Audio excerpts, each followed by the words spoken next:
सकते हो या यहां तो परफॉर्मेंस की बात ही नहीं हो रही है। मुझे आप बता दो किसी एक इंसान ने परफॉर्मेंस की बात की हो, एक इंसान ने परफॉर्मेंस की बात नहीं की है। और ये तो फैक्ट है कि जब आप जीतते थे तब भी गुटबाजी होती है, जब आप हारते हो तो और गुटबाजी होती है। इंडियन क्रिकेट टीम में गुटबाजी नहीं होगी। गुटबाजी का क्या मतलब है? गुटबाजी होती है दफ्तरों में, गुटबाजी होती है स्कूल के बच्चों की क्रिकेट टीम में। इंडियन क्रिकेट टीम में इट इज नॉट गुटबाजी, इट इज इंस्टीट्यूशनलाइज्ड गुटबाजी। मैं, एक कंपनी है, मुझे वो रिप्रेजेंट करता है, मेरा मैनेजर है, वो 3 उसने प्लेयर और साइन किए हुए हैं, तो मैं उन तीनों के साथ रहूंगा। कोई किसी को परवाह है? कोई सीनियर प्लेयर आगे आता है ये कहने के लिए कि चलो जूनियर प्लेयर जी आप आओ, मैं आपका ध्यान रखता हूं, मैं आपको मेंटोर करता हूं? इस तरह की चीज पहले कभी रही है? मतलब जरूर रही होगी, लेकिन इस लेवल पे कि मतलब इससे बुरा वक्त रहा है।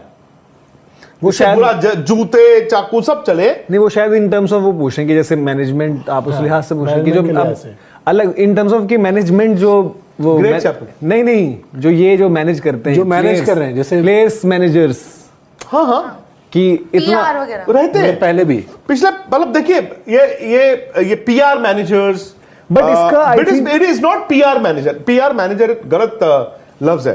कंपनीज होती है जो आपको हैंडल करती हैं, वो आपको हैंडल करती हैं, आपकी स्पॉन्सरशिप्स लेके आती हैं, आप उनके साथ साइन करते हो, ठीक है, आप इंटरव्यू उनके कहने पे देते हो, आप एजेंट्स कह लो in a glorified manner. Jerry Maguire film में आप देखें, टॉम क्रूज क्या था? टॉम क्रूज भी एक एजेंट था, but it is a glorified thing, को बुरी बात नहीं है। और ये आप छोड़िए, एक मैं कंपनी का नाम नहीं लूंगा, आज से 20-22 साल पहले उनका बड़ा रुतबा था। कई क्रिकेट प्लेयर ऐसे थे जो उनके बाहर लाइन लगा के खड़े रहते थे, प्लीज हमें साइन कर लो। उन्होंने उस वक्त एक इंडियन कैप्टन को साइन भी किया हुआ था। ये सब होता है। लेकिन आज क्या हो गया मनोज, आज दुख होता है ये देख के। मैंने ग्रेग चैपल का एरा भी देखा है, वो भी देखा है। कम से कम उसमें और इसमें फर्क ये है, ये तो एक दूसरे पे गोलियां चलाने के लिए तैयार हैं यार। वहां एटलीस्ट एक फ्रंट यूनाइटेड भी था ग्रेग चैपल का था। और इसमें एक फर्क ये है, ग्रेग चैपल जब आए, सौरव गांगुली की कप्तानी मतलब उन्होंने ले ली, बट एक अगला कप्तान तैयार था, राहुल द्रविड़ को। हालांकि उस वक्त राहुल द्रविड़ का भी कसूर था। आज आप उन प्लेयरों से बात करो, Rahul Dravid great player, I think कप्तानी में और भी ज्यादा अच्छे हो सकते थे, लेकिन शायद उन्होंने कोच को अपने ऊपर हावी होने दिया।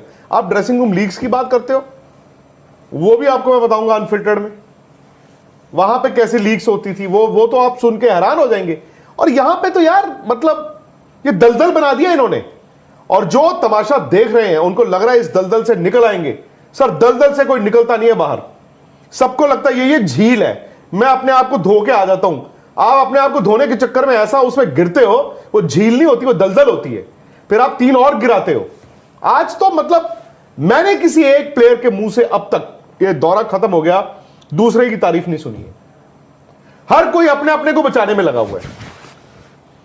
मुझे आप बताइए कितने प्लेयर इस वक्त चुपचाप बैठे हैं, साइलेंट हैं, जिनकी कोई तस्वीर नहीं आ रही, जिनका कोई वीडियो नहीं आ रहा, जो घर पे, जिनको दुख हो रहा हो। आपको जब दुख होता है, आप जब हर्ट होते हैं, आप अपना कैमरा साथ लेके चलते हैं? नहीं कि मेरा दुख ही का मेरा वीडियो बनाओ, या आप घर पे दुखी होते हैं या इन साइलेंस दुखी होते हैं? दुख है ही नहीं है, वो दिखाना है सर। It is insecurity. ये सिर्फ और सिर्फ इनसिक्योरिटी।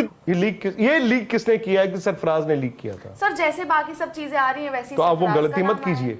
आपने उनका नाम ले लिया, क्या आपके पास वो प्रूफ है? मैं वही कह रही हूँ कि मुझे नहीं लगता या मुझे नहीं पता इसमें कितनी सच्चाई है। सो प्रॉब्लम ये होती है, कभी एक जगह से नाम आता है और 10 जगह पर सोशल मीडिया पे चलता है, और अब वो सच है झूठ है मुझे तो नहीं मालूम, लेकिन कई बार आप अगर एक झूठ को 50 बार बोलोगे तो वो सच हो जाएगा। लेकिन हाइपोथेटिकली चलो आप एक लड़के का नाम ले रहे हैं, सो आप ये कह रहे हैं कि सारी क्लेश की जड़ जो थे वो वही थे।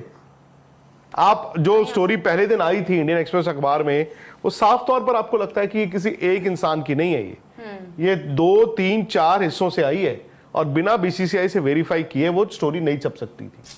उसमें कुछ ऐसी चीजें थी जो एक यंग लड़का जिसको मतलब शायद 3 या 4 बार नेट मिला होगा पूरे 50-60 दिन के दौरे पे, वो तो नहीं दे सकता। बिल्कुल। तो वो इतना करीबी भी नहीं हो सकता आपके कि एक चीज नहीं, वो ड्रेसिंग रूम में उनकी स्पीच हुई जो उन्होंने आके बोला खून कब खोलेगा। अस्सलामुअलैकुम दोस्तों, जैसा कि आप सब जानते ही हैं कि India versus England test matches चल रहे हैं कि जिसमें 2 मैचेस तो इंडिया बहुत ही बुरी तरह से और क्लोज आकर हारा है, क्योंकि पिछले मैच में आपने देखा कि शुभमन गिल और जैक क्राउले के बीच लड़ाई हो जाती है और शुभमन गिल ने काफ़ी गलत अल्फाज इस्तेमाल किए और उसके बाद बेन स्टोक्स ने जो अगले दिन आकर शुभमन गिल, केएल राहुल और ऋषभ पंत को जो मज़ा चखाया वो सब ने देख लिया। और हमने देखा कि शुभमन गिल जिस बंदे के 600+ रन हैं वो सिर्फ 9 बॉलें खेलकर ही आउट हो गया। उसकी वजह ये थी कि जोफ्रा आर्चर गुस्से में था और वो बंदा बाउंसर पे बाउंसर मारे जा रहा था, जिसकी वजह से कोई भी इंडियन प्लेयर जैसे शुभमन गिल आगे पैर करके नहीं खेला और वो आउट हो गए। और उसके बाद सामने आते हैं इंडिया के 3 चीते। नंबर 1 पर है रविंद्र जडेजा, नंबर 2 पर है मोहम्मद सिराज और नंबर 3 पर है जसप्रीत बुमराह, जो कि बॉलिंग में तो उसको कोई नहीं हरा सकता, लेकिन उस बंदे ने बैटिंग में भी क्या खूब कमाल दिखाया।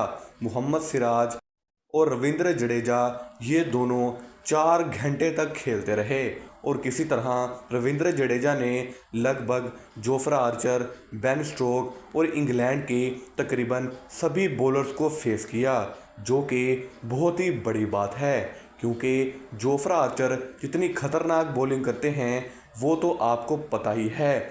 लेकिन उस दिन बेन स्टोक्स ने भी जिस तरह से बॉलिंग की, रविंद्र जडेजा फिर भी नॉट आउट रहे, लेकिन मोहम्मद सिराज की किस्मत बुरी थी कि उनकी बॉल सीधा डंडे पर जा लगी और वो आउट हो गए और सिर्फ 22 रन से इंडिया वो मैच हार गया। अब इस मैच हारने की बहुत सी वजह हैं, जैसे कि शुभमन गिल ने लड़ाई की, केएल राहुल और ऋषभ पंत ने जो ब्लेंडर मारा। केएल राहुल ने कहा कि मुझे लंच से पहले अपनी सेंचुरी पूरी करनी है, जिसकी वजह से ऋषभ पंत रन लेने के लिए भागे और वैसे ही वो आउट हो गए। और उसके बाद केएल राहुल भी ज़्यादा ना खेल सके और ना उनकी सेंचुरी पूरी हुई और वो भी आउट हो गए। और तीसरे नंबर पर है करुण नायर, जो कि टीम में तीसरे नंबर पर ही खेल रहे हैं, जो कि ऐसी जगह है जहां पर ऐसे बैट्समैन को होना चाहिए जो कि मैच ख़त्म करने की ताकत रखता हो, जैसे कि सरफराज खान और साई सुदर्शन। लेकिन करुण नायर ने 20 दिसंबर 2021 को ट्वीट किया था कि dear cricket please give me another chance, और उन्हें चांस पे चांस दिया गया, लेकिन उस बंदे के रन्स नहीं आए। हो सकता है कि करुण नायर को बाहर करके साई सुदर्शन को उसकी जगह ले आएं, क्योंकि साई सुदर्शन के रिकॉर्ड बहुत बेहतर हैं। वीडियो अच्छी लगी हो तो वीडियो को लाइक करके चैनल को सब्सक्राइब ज़रूर से कीजिएगा। मिलते हैं अगली वीडियो में, तब तक के लिए अपना और अपने प्यारों का ख्याल रखिए। अल्लाह हाफिज़।